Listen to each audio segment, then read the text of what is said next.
बड़ा दिन है, लेकिन अब बहुत सारे लोग आज नहीं है चर्च में। तो आज क्या है? पाम संडे है, ठीक है, खजूरों वाला इतवार। इसे हम लोग सेलिब्रेट करते हैं। हमारे एक्चुअल 3 ही त्यौहार है, ठीक है, एक palm Sunday, 2 good Friday, 3 resurrection day. Christmas हम लोग बस ऐसे ही मनाते हैं, लेकिन एक्चुअल क्रिसमस के दिन यीशु मसीह का जन्म ही नहीं हुआ है, ठीक है। यीशु मसीह 25 दिसंबर को जन्म ही नहीं हुआ है मेरे प्रियो। 3 ही हमारे त्यौहार है, पाम संडे, खजूरों वाला इतवार, मत्ती रचित सुसमाचार 21वां अध्याय 1 से लेकर के आप लोग 11 तक पढ़िए, ठीक है। मत्ती 21 1 से लेकर 11 तक। जब वे यरूशलेम के निकट पहुँचे और जैतून पहाड़ पर बैतफगे के पास आए, तो यीशु ने 2 चेलों को यह कहकर भेजा, सामने के गांव में जाओ। वहां पहुंचते ही एक गदही बंधी हुई और उसके साथ बच्चा तुम्हें मिलेगा, उन्हें खोलकर मेरे पास ले आओ। यदि तुम से कोई कुछ कहे तो कहना कि प्रभु को इनका प्रयोजन है, तब वह तुरंत उन्हें भेज देगा। यह इसलिए हुआ कि जो वचन भविष्यवक्ता के द्वारा कहा गया था वह पूरा हो। सिय्योन की बेटी से कहो, देख, तेरा राजा तेरे पास आता है, वह नम्र है और गधे पर बैठा है। वरन लादू के बच्चे पर चेलों ने जाकर जैसा यीशु ने उनसे कहा था वैसा ही किया, और गदही और बच्चे को लाकर उन पर अपने कपड़े डाले और वह उन पर बैठ गया। तब बहुत से लोगों ने अपने कपड़े मार्ग में बिछाए और अन्य लोगों ने पेड़ों से डालियां काटकर मार्ग में बिछाई। जो भीड़ आगे आगे जाती और पीछे पीछे चली आती थी, पुकार पुकार कर कह रही थी, दाऊद के संतान को होशन्ना, धन्य है वह जो प्रभु के नाम से आता है, आकाश में होशन्ना।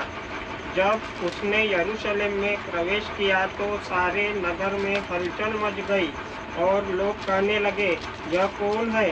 लोगों ने कहा, यह गलील के नासरत का भविष्यवक्ता यीशु है। ठीक है, हालेलुया, बोले ना हालेलुया, हालेलुया। 21वें अध्याय का टाइटल है यरूशलेम में विजय प्रवेश, ठीक है।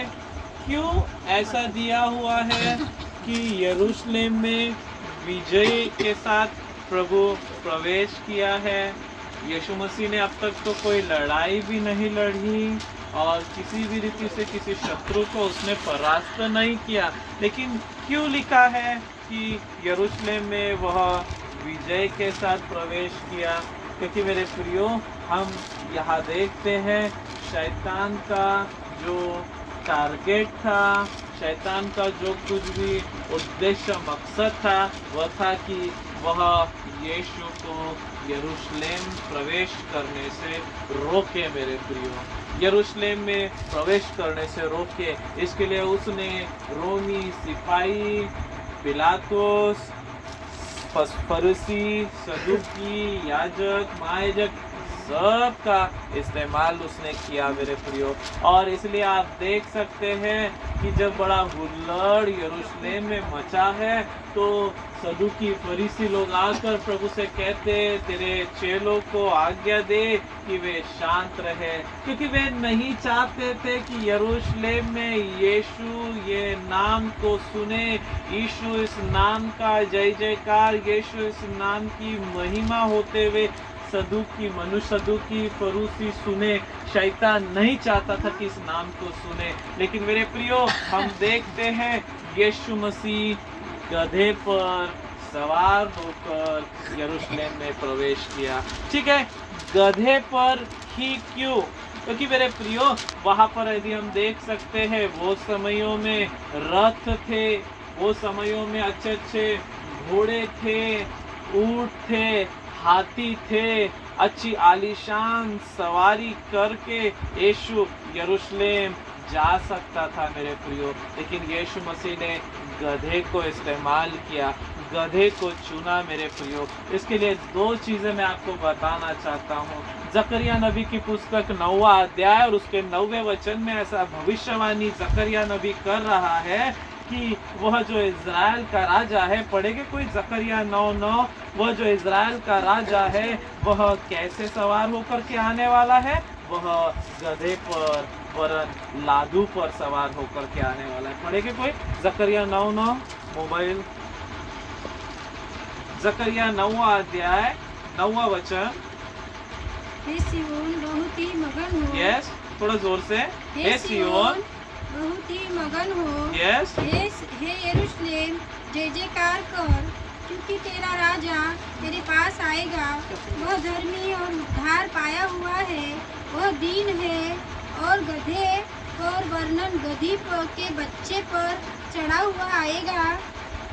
मैं अप्रैल के रथ और यरूशलेम के घोड़े नाश करूंगा और युद्ध के धनुष तोड़ डाले जाएंगे और वह अन्य जातियों से शांति की बातें कहेगा।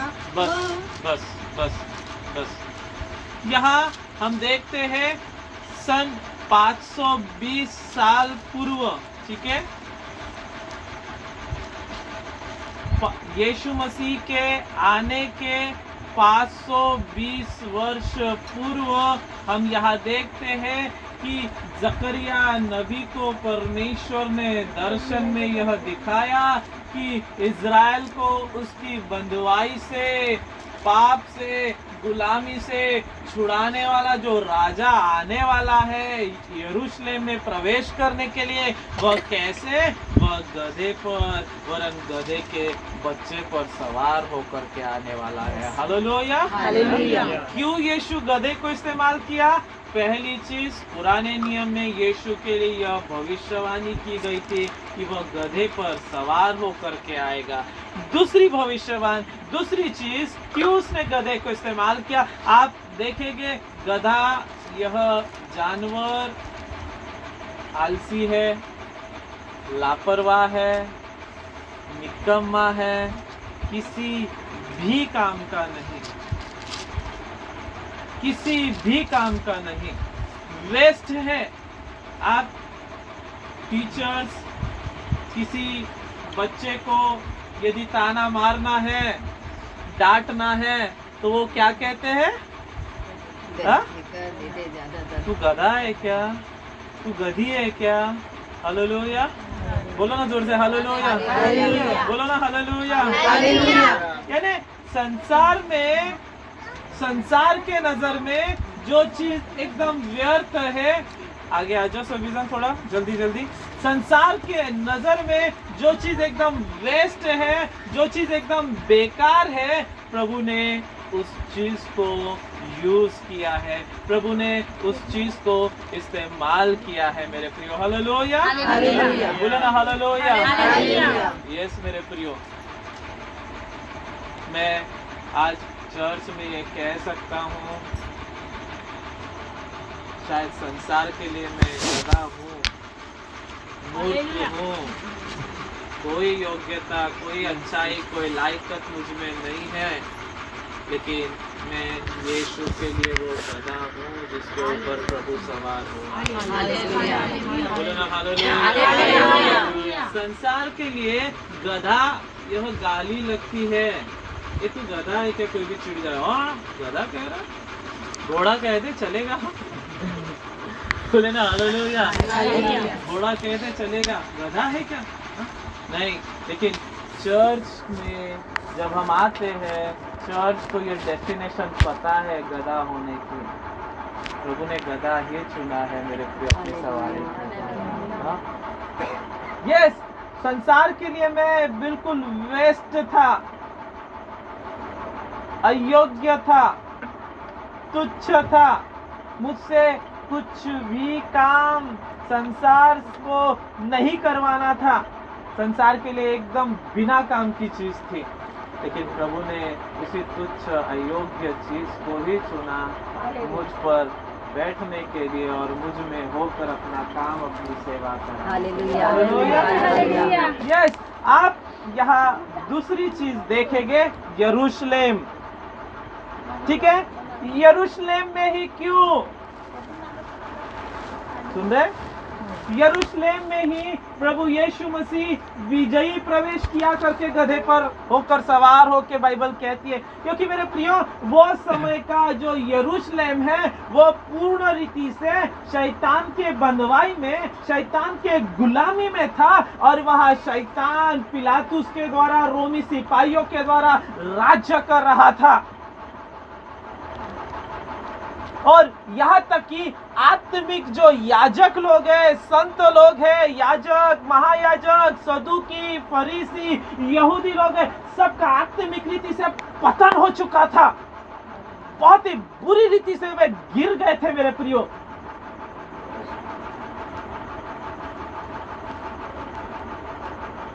यरूशलेम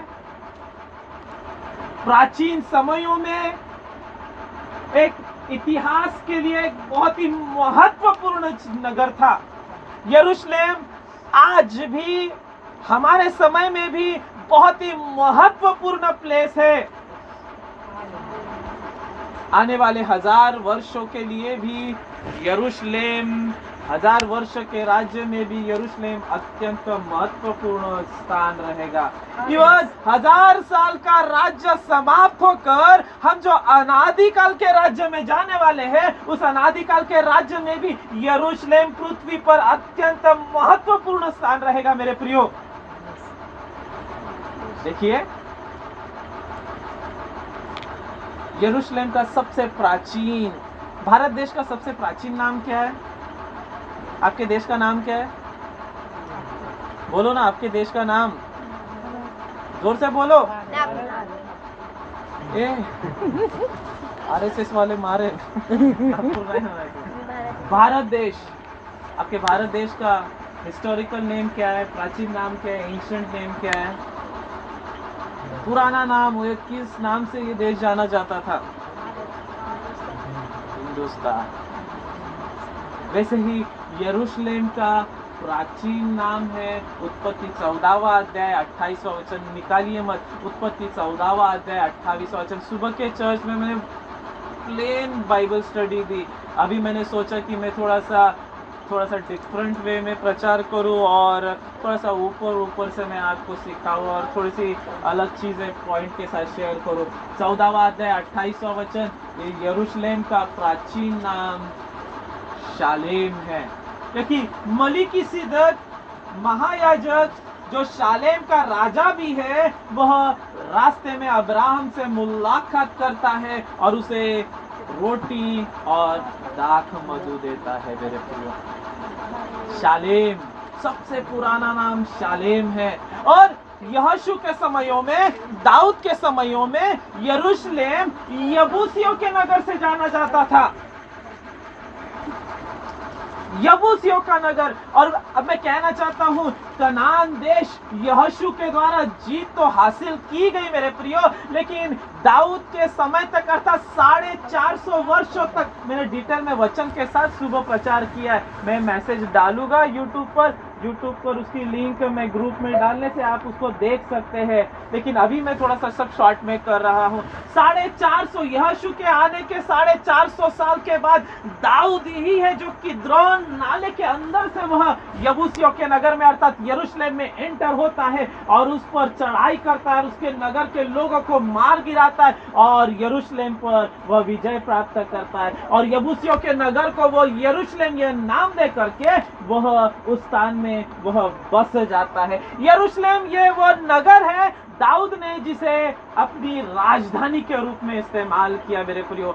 भजन संहिता 125 कुछ भी निकालना नहीं, केवल आप सुनने का काम करिए। भजन संहिता 125 और 1, जो लोग परमेश्वर पर भरोसा करते वो सिय्योन पर्वत के समान है, जो कभी टलने का नहीं वरन सदैव बना रहता है। दूसरा वचन कहता है जैसे यरूशलेम नगर के चारों ओर पहाड़ियां है, वैसे अब से लेकर मैं सर्वदा तेरे संग और साथ रहूंगा। हालेलुया, बोले ना हालेलुया। जोर से बोले, परमेश्वर मेरी ढाल है, मेरी चट्टान है, मेरा शरण स्थान है, मेरा दुर्गढ़ है, कोई ढाल बनकर मुझे संभालता है। आमीन। यरूशलेम चारों तरफ से पहाड़ों से घिरा हुआ है।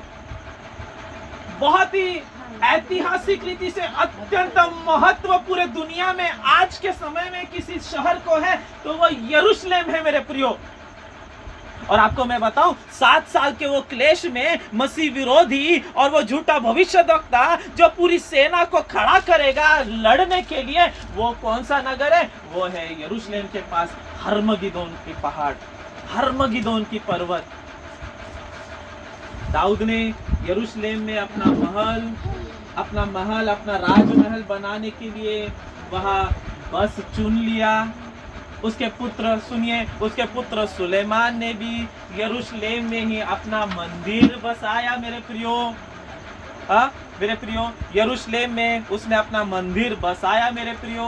यीशु मसीह भी इसी हिस्टोरिकल प्लेस जिसे बहुत महत्व है दुनिया में, उसी हिस्टोरिकल प्लेस में गधे पर सवार होकर के यरूशलेम में प्रवेश किया है। और मेरे प्रियो, बाइबल कहती है जब यरूशलेम के लोगों ने देखा यीशु मसीह कोई तो भी आ रहा है, यीशु मसीह नहीं सुन रहे, दूर से कोई तो भी गधे पर सवार होकर के आ रहा है, ओ हालेलुया, उनकी आंखें खुल गई, उनका दिमाग खुल गया, उनकी विचार चलने लगे, अरे कुछ तो भी है, अरे कुछ तो भी है, अरे क्या है, अरे भविष्यद्वक्ता की पुस्तकों में लिखा है, अरे व्यवस्था की पुस्तकों में लिखा है, अरे पुराने नियमों में इसके विषय में लिखा है, हमारा राजा, हमारा छुड़ाने वाला, हमारा मसीहा, हमारा प्रभु आने वाला है। काय पर आने वाला है? वो गधे के बच्चे पर सवार होकर के आने वाला है। सबकी आंखें खुल गई और बाइबल कहती है सबने वो अपने काम धंधे, किसी को खेत पे जाना होगा, किसी को व्यापार में जाना होगा, किसी को घर में जाना होगा, किसी को कुछ होगा, किसी को कुछ होगा,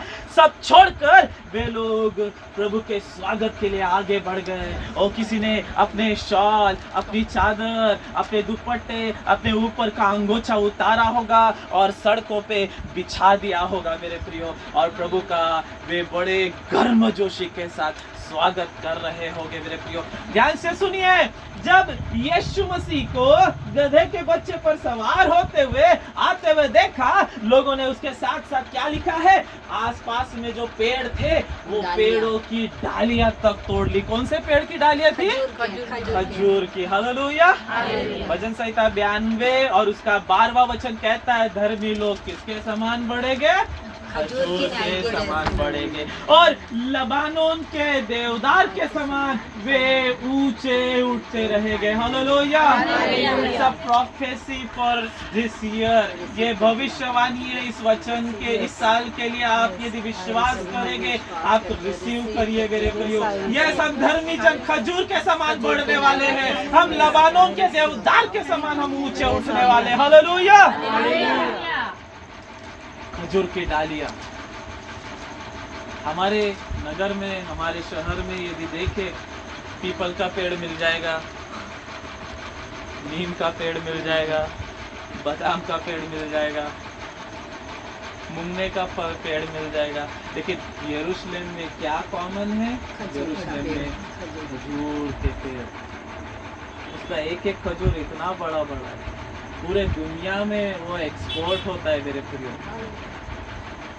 जैसे ही आते हुए देखा, वे खजूर की डालियां तोड़ तोड़ करके वे मार्गों में बिछाने लगे और खजूर की डालियां हाथ में लेकर हिलाने लगे और क्या कहने लगे? उनके क्या नारे देने लगे?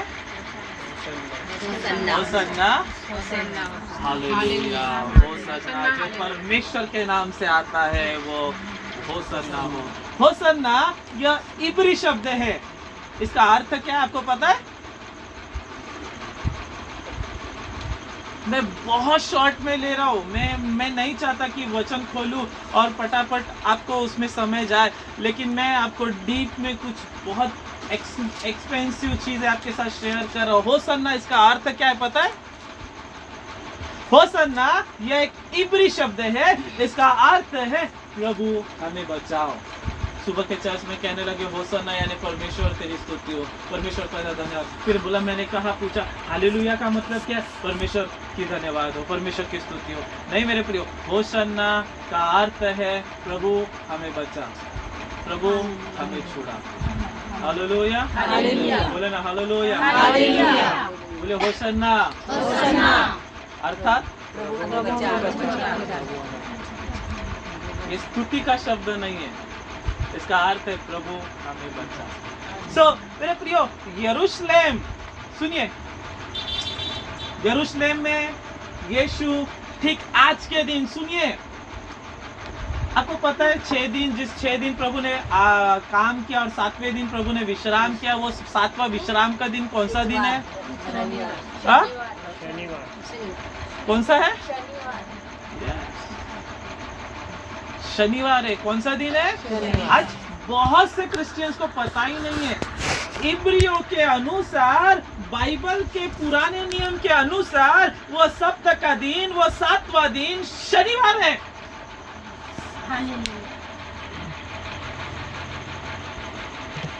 लेकिन हम क्रिश्चियंस लोगों के लिए सप्ताह का दिन कौन सा है?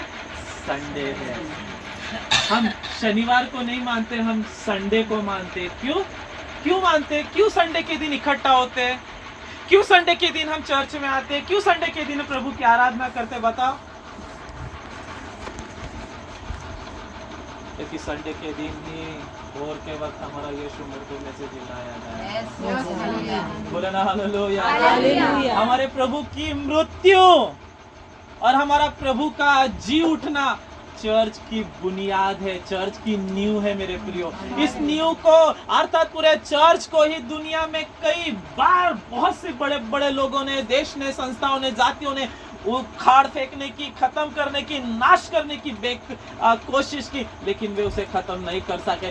आखिर में वे खत्म हो गए और वे मिट्टी में मिल गए। चर्च आज भी जिंदा है। हालेलुया।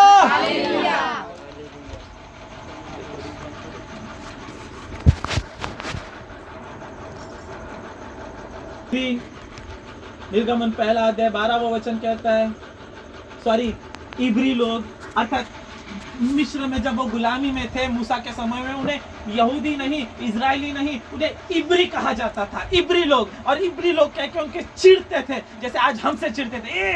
ये मसीह लोग टिकली नहीं लगाते, मांग नहीं भरते, गला खुला रखते, हाथ में कुछ नहीं डालते। अरे भैया, हमारे सर पर ऑलरेडी एक निशान लगा हुआ है, माथे पर एक टीका लगा हुआ है यीशु के लहू का। क्यों मांग नहीं भरते? क्यों टिकलियां नहीं लगाते? क्योंकि ऑलरेडी एक टिकली लगी हुई है यीशु के लहू की, एक टिक्का लगा हुआ है यीशु के लहू का, और कुछ नहीं लगाते उस सर पर, उस पर। हालेलुया, बोलो ना हालेलुया। मिस्रियों में रहते समय इब्री बहुत सताए गए। 16-18 घंटे उनसे काम करवाया जाता और आधा पेड़ भी खाना उन्हें नहीं देते थे एक टाइम का। लेकिन बाइबल कहती है, जितने, निर्गमन पहला अध्याय 12वां वचन, निर्गमन पहला अध्याय 12वां वचन, जितने वे सताए गए उतना ही अधिक वे बढ़ते चले गए मेरे प्रियो। हालेलुया। परमेश्वर का अनुग्रह कलीसिया पर है, हम क्रिश्चियंस पर है। जितने हम सताए जाएंगे भारत देश में, उतने हम तेजी से बढ़ते जाएंगे। हालेलुया। बोले जय मेरी है। आमीन। यरूशलेम, इस यरूशलेम में प्रवेश करने के बाद ठीक आज के दिन सुबह प्रभु यीशु मसीह, बड़ा शोर था, बड़ा हुल्लड़ था, सब जगह रस्तों पर भीड़ लगी हुई थी, हर कोई चिल्ला रहा था, ओ होसन्ना, हालेलुया, होसन्ना, दाऊद का पुत्र, होसन्ना, परमेश्वर के नाम से आने वाला प्रभु, होसन्ना, जय जयकार। ओ जय जयकार से पूरा यरूशलेम झूम उठा मेरे प्रियो। और बाइबल कहती है शाम होते ही यीशु यरूशलेम से रुखसत हो गए। यरूशलेम से 1000 मीटर की दूरी पर जैतून का पहाड़ है, जिस जैतून के पहाड़ से प्रभु स्वर्गारोहण हुए 40वें दिन। उसी जैतून के पहाड़ के पास एक नगर है बैतनिया। उस बैतनिया नगर में वो उन्होंने रात बिताई मेरे प्रियो। लिंक तोड़ो मत। उस बैतनिया में जाकर प्रभु ने रात बिताई। इधर ध्यान दीजिए, शैतान चाहता है कि वचन को चुराए, शैतान चाहता है आपका ध्यान भटकाए, शैतान चाहता है बच्चों के द्वारा गड़बड़ी करे कि कैसे भी करके यहाँ पवित्र आत्मा को जो चलन चल रहा है, जो परमेश्वर की जो तेज आंधी यहाँ चल रही है वचनों की, उसे रोकने की वो कोशिश कर रहा है। हालेलुया। मेरे प्रियो बैतनिया में शाम को चले गए। ओ मेरे प्रियो यरूशलेम में शॉर्ट में कर रहा हूँ, यरूशलेम ही वह स्थान है जहाँ यीशु मसीह ने ठीक गुरुवार के दिन शाम को प्रभु भोज की ब्यारी दी। यूहन्ना 14वां अध्याय 14, 15, 16 में आप देख सकते हैं प्रभु भोज की ब्यारी दी। यरूशलेम में ऊपर की अटारी ही वो स्थान है जहाँ यीशु के चेले 40 दिन तक ऊपर की अटारी पर यरूशलेम में ठहरे रहे। यरूशलेम ही वो स्थान है जहां पेंतेकुस्त के दिनों में पवित्र आत्मा नीचे उंडेला गया। यरूशलेम ही वो स्थान है जहां 120 लोगों की पहली कलीसिया स्थापित हुई। यरूशलेम ही वो स्थान है जो मदर चर्च के नाम से पतरस के अंडर में खड़ा किया गया। यरूशलेम ही वो स्थान है जहां से सुसमाचार देश में, दुनिया में बाहर गया। मेरे प्रियो यरूशलेम ही वो स्थान है जहां आने वाले दिनों में परमेश्वर का मंदिर फिर वहां बनाया जाएगा। पहले 7 साल के बीच में आज भी यहूदी लोग जो दुनिया में, पूरे दुनिया में, हर देश में फैले हुए, वो किस दिशा में मुंह करके प्रार्थना करते, दुआ करते पता है? जिस दिशा में उनका देश यरूशलेम का वो जो पवित्र सुलेमान द्वारा बनाया गया मंदिर है, जिस दिशा में, उस दिशा में वे घुटने टेक कर, सर झुकाकर प्रार्थना करते हैं। यरूशलेम केवल यहूदियों के लिए ही महत्वपूर्ण शहर नहीं है, हम क्रिश्चियनों के लिए भी महत्वपूर्ण शहर है, क्योंकि हमारा प्रभु यीशु भी उसी यरूशलेम में दुख उठाया है, उसी यरूशलेम में मारा गया है, कोड़े खाए हैं, उसी यरूशलेम की सड़कों पर क्रूस उठाकर वह सड़कों से वह बाहर निकला है मेरे प्रियो। और बाहर निकलकर गोलगोता की पहाड़ पर, आपको पता है गोलगोता की पहाड़ और यरूशलेम के बीच में कितने किलोमीटर का डिफरेंस है? सुबह बताया मैंने 7 किलोमीटर, यानी 100 से 150 किलो वजनी उस भारी लकड़े के टुकड़े को प्रभु कूड़े की मार खाने के बाद, जिसके द्वारा उसकी पीठ फाड़ डाली गई, लहू लुहान हो गया है, वो खून बह रहा है, मांस के लोथड़े निकले हुए हैं, उसके बावजूद तो भारी क्रूस उठाकर 7 किलोमीटर दूर वो बाहर गया है, आपके लिए और मेरे लिए।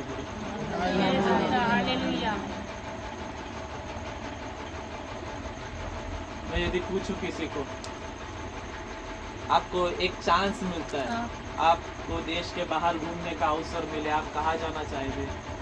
ऋतिक, कहाँ जाना चाहेगा तू? अमेरिका, ऑस्ट्रेलिया, हॉलैंड, नेपाली देखने, दुबई?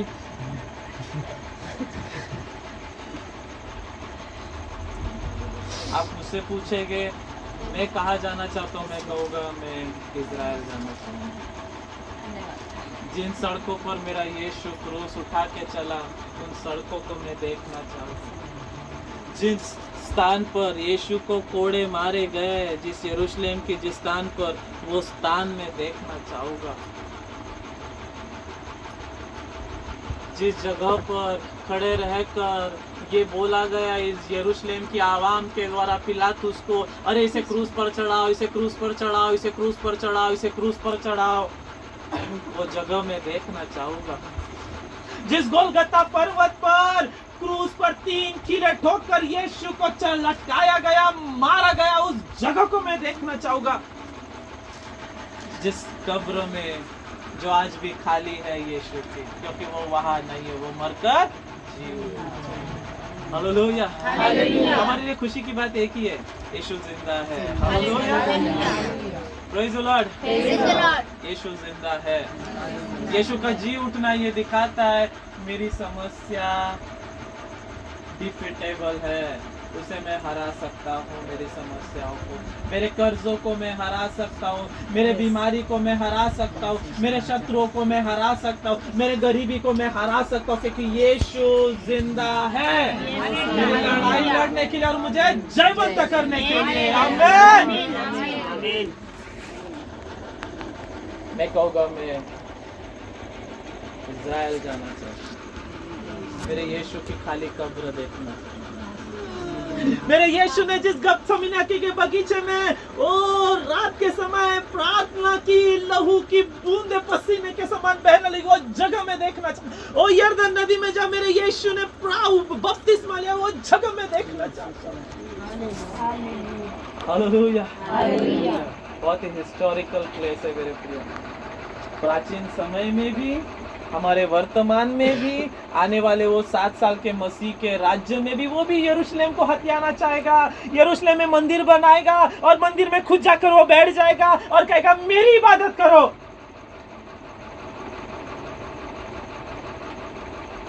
और 7 साल के बाद जो 1000 वर्ष का राज्य आने वाला है, उस 1000 वर्ष के राज्य में भी केंद्र बिंदु होगा पूरे दुनिया के लिए यरूशलेम। पूरी दुनिया यदि एक देश होगी तो उस देश की राजधानी होगी यरूशलेम। हालेलुया। फिर प्रकाशित वाक्य 21वां अध्याय 1, 2, 3 में हमने सुबह में भी देखा कि जब यह पुराना आकाश, पुराना पृथ्वी सब लपेटे जाएंगे और सब परमेश्वर के सामने से भाग जाएंगे, और बाइबल कहती है स्वर्ग के सिंहासन के पास से नया आकाश, नई पृथ्वी और नया यरूशलेम निकलेगा, और वहां सर्वदा के लिए परमेश्वर वहां नित्यता से नित्यता तक निवास करेगा। और फिर मेरे प्रियो, वहां सूर्य की रोशनी की हमें आवश्यकता नहीं होगी, परमेश्वर स्वयं ही हमारा प्रकाश होगा मेरे प्रियो। हालेलुया। Praise the Lord. तो समस्त मेरे प्रियो, ओके, उस गधे पर से मैं बताना चाहता हूँ। मेरे पास 5 मिनट है। कौन कहना चाहता है कि मैं गधा हूँ? मैंने तो कह दिया, हाँ मैं भी गधा हूँ। क्या बस आप गाली दे रहे क्या? परी तू गधी है? गधी है क्या तू? देखो परी को बुरा लग गया। ध्यान से सुनिए मेरे प्रियो, ये गधा आज के दिन, सुनिए ना, इधर ध्यान दीजिए, संडे के दिन सुनो, ये गधा जिस पर प्रभु सवार हुआ, उसके पीठ पर मस्त कपड़े डाल दिए, मस्त सुंदर शॉल डाल दी, चादर डाल दी और प्रभु बैठ गए होंगे, और गधा जब चल रहा होगा, वाह क्या शान में होगा, क्या ठाठ में होगा। वो थोड़ा सा संदेह में था, थोड़ा डाउट में था, थोड़ा सा दिमाग घुमा हुआ था, स्क्रू ढीला होगा। कपड़े डाले जा रहे हैं, चादर बिछाई जा रही है, खजूर के पेड़ की डालियां तोड़ तोड़ के नीचे डाली जा रही है। वाह क्या आदर मिला उस गधे को, क्या आदर मिला उस गधे को, क्या सम्मान मिला, क्या रिस्पेक्ट मिली। तो गधा थोड़ा सा फूल गया, थोड़ा सा अकड़ गया। हमारे साथ भी होता है ना, थोड़ी सी रिस्पेक्ट मिलते हो। मास्टर हेमंत, नाम तो सुना होगा। हालेलुया, बोले ना हालेलुया। टूटने के बाद फिर खड़ा हो गया, और आज थोड़ा चर्च भी बढ़ रहा है, नाम तो सुना होगा। थोड़ा सा फूल जाता है, ये गधा भी फूल गया। संडे को क्योंकि बड़ी इज्जत मिली थी, बड़ा रिस्पेक्ट मिला था, बड़ा आदर मिला था, सोचा चलो मंडे को भी जाता हूँ, चल अब तू चिल्लाते बोलेगा आज भी रिस्पेक्ट मिलेगी, आदर मिलेगा, लेकिन मेरे प्रिय हुआ कुछ नहीं। इस गधे के लिए, इस गधे को जो संडे को रिस्पेक्ट मिली, आदर मिली, मंडे को इस गधे को डंडे मिले मेरे प्रियो, मार मिली मेरे प्रियो, और दौड़ा दौड़ा कर उसको भगाया गया मेरे प्रियो। संडे को रिस्पेक्ट और मंडे को डंडे, फंडा क्या है? परमिशन नहीं थे ना उनके उस समय। सुनो, समझ जाइए, रिस्पेक्ट पास्टर हेमंत को नहीं मिल रही है, आदर पास्टर हेमंत को नहीं मिल रहा है, आप जो प्यार मिल रहा है, आप जो इज्जत कर रहे हैं, पास्टर हेमंत को नहीं मिल रही है। ये पास्टर हेमंत को इसलिए मिल रही है क्योंकि यीशु मसीह पास्टर हेमंत के ऊपर सवार है। जब तक यीशु आपके जीवन में है, आपको प्यार मिलेगा, आपको रिस्पेक्ट मिलेगी।